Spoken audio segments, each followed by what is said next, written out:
So if you do have a little bubble that you still need to address, just take your little, take your knife, just the very point of it, and pop that bubble just like, just make a tiny, tiny, tiny little pinpoint hole, and make sure it goes all the way through, and then you can squeegee, and you're going to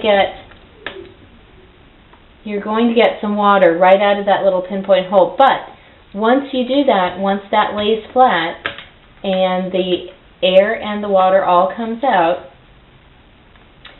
then that hole is going to self-heal, and you won't even know it's there. You don't want to cut, you just want to actually make that tiny, tiny pinpoint hole. And you can see there's water coming out of there right now. I don't know if you can see that. But the water and the air is going to come right out. You can just squeegee over that a couple of times. Use whatever edge of your squeegee works best for you.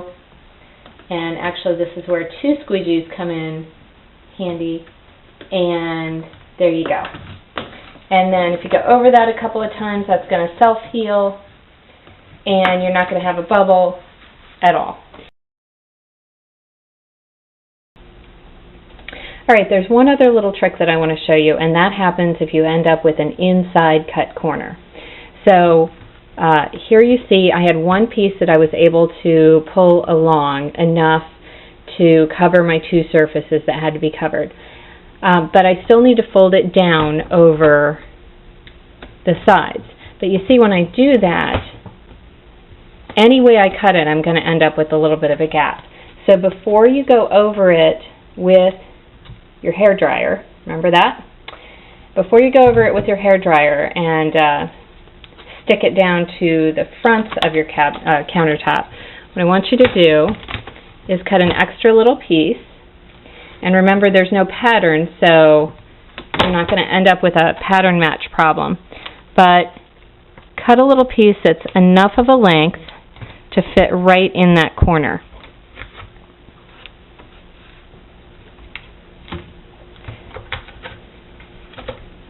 Once you have it stuck down, then you can go ahead and fold this piece across on both sides. And you've got a perfect, and I'm just going to trim this up just a tad back to the corner so it gets right back in that corner. And I don't know if you can see it, but right now I can kind of see that seam. Once I trim this off, it's going to be a nice seam right across. But you want to make sure that you use your hair dryer and get that top corner seam really tight, and then go ahead and trim around.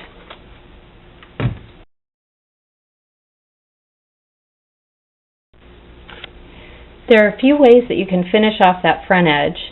One thing that you can do once you have your piece cut and it's overhanging on the front edge, you can just go ahead and trim it up right along where the bottom edge is. And I've done that before and it works out great. But in my house I have little kids and they tend to come along and pick at things. So I'm going to tell you that I have also started doing on some of my installations a process where I cut this last little piece just so it wraps all the way under my laminate, because remember, it's not going to stick to the bottom of laminate. It's the granite film is not going to stick to the rough edge of your laminate. But what I do is I trim this piece off. So I go ahead and trim so I have still a little bit of overhang, but just about an inch. And actually, there we go. Use the hair dryer to get a nice tight seam on the top.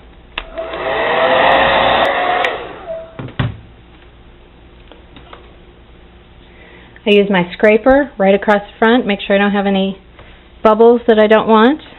You can either use very small brads, and I have tiny, tiny little nails here, or a staple gun and your hammer, and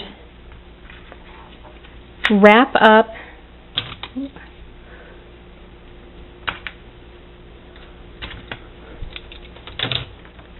wrap this little piece right under, and then hit it with some brads.